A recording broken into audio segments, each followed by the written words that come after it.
Why we can't predict who we fall for. Love is terribly mysterious. Sometimes we find ourselves falling in love with someone who we never would have guessed we'd fall for. But why does this happen? Why can't we predict who we fall for? Well, we're here to answer that question today. But before we do, why don't you go ahead and hit that subscribe button? While you're at it, hit the notification bell too. Now let's get started. We'd like to begin by saying that almost no one can predict who they're going to be with. It's really up to fate, nature, God, or whatever you might believe. That's not to say people haven't tried though. According to Psychology Today, research shows that relationship experts are unable to predict who will like whom, even when prospective daters have completed more than 100 surveys describing themselves and their mate preferences. We know what you're thinking. Obviously, experts can't tell who we're going to fall in love with. Only I know, me. Well, even you might have some trouble determining it. Think about your past relationships. Did you discover that you and your partner were practical opposites? Even if you were, how many times did that matter? We're willing to wager it was 0 times. So why does this phenomenon occur? Shouldn't we, as a highly evolved species, be able to find a person with a personality that mirrors our own? Well, there are a couple factors that play into who we're going to fall in love with, and we're going to explore them today. First off, most of the time, we don't realize what we're actually looking for in a partner. If you're thinking, looks don't matter to me, I just care about personality, then we applaud you for your progressive nature.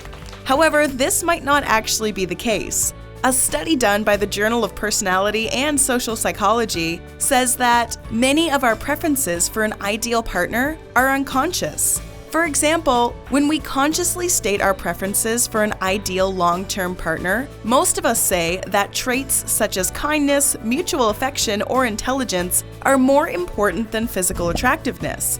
These traits all sound great in theory, but as it turns out, we tend to look for attractiveness a lot more than we'd like to let on. The same study found that although both gay and straight men are more likely to say that physical attractiveness is more important to them than lesbian and straight women are, experimental and speed dating studies consistently show that physical attractiveness is equally important to both men and women. Finally, the study determined once and for all this previous fact. They found that assessing unconscious preferences using a reaction time task, both men and women equally preferred an attractive partner as an ideal mate. So yeah, you're more likely to pursue someone good-looking before you look for someone who also enjoys crocheting. Women are also attracted to other guys during relationships. The folks at the Journal of Marriage and the Family found that when women's estrogen levels are high, they are more interested in men other than their primary partners. However, when their progesterone levels are high, they are more interested in their primary partners. That should briefly reassure you, boyfriends watching this video, before we bring the hammer down. Women are actually cheating more these days. This might be scary information to receive, but unfortunately, it's true. Dr. Ashley Thompson, director of the Sexuality and Relationship Science Lab at the University of Minnesota Duluth, says that if traditionally women were homemakers and men were going off to work, men had more opportunities to cheat. But now you're seeing increased gender equality, and women are out in the workforce, gaining more autonomy. Women are engaging as much as men because now that opportunity is there. So yeah, the reason you, the veterinarian that loves cartoons, is dating the animal-hating man who thinks these shows are for kids is probably because you think he's attractive. Seems pretty obvious, but this is something that doesn't often cross our minds. We don't want to be seen as shallow. We want to believe we're looking for something more. We want to think that we check for personality traits first and foremost, and while that's definitely a factor, it might not be the most important thing to us, at least subconsciously.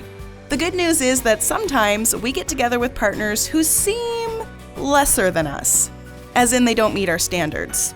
The good news here is that we're not shallow. We just have no idea what we actually want.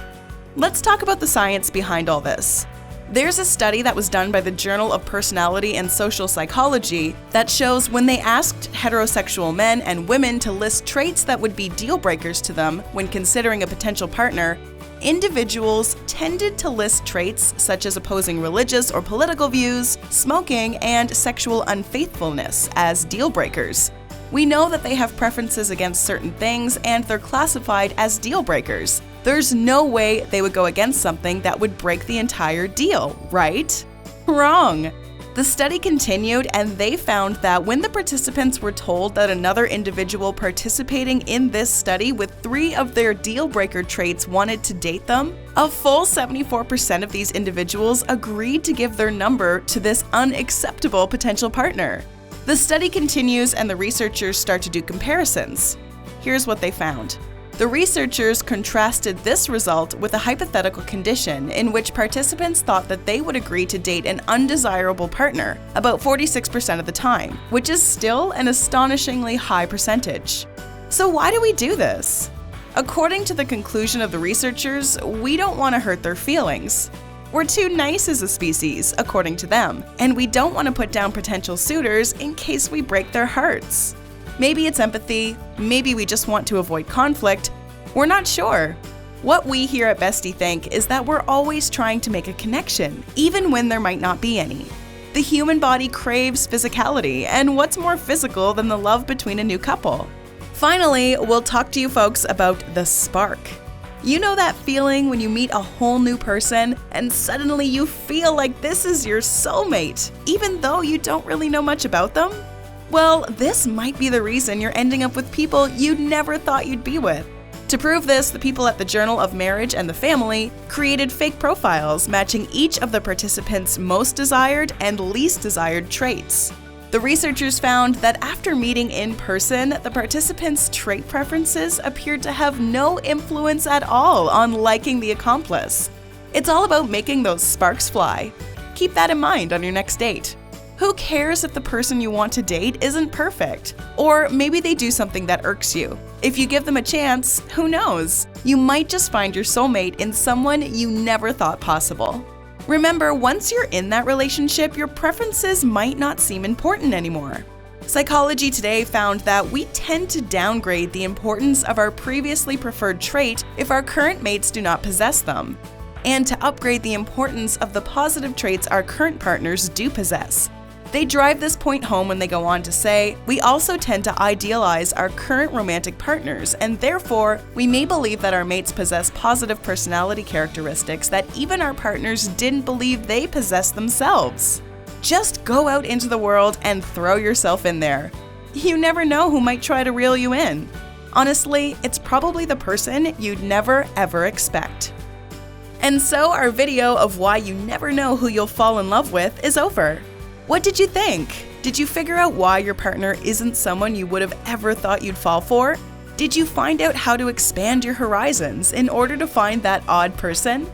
Talk about your perspective on this phenomenon in the comments section below. Enjoyed this video? Hit the like button and share with your friends. Also, subscribe to our channel for more videos like this. Thanks for watching.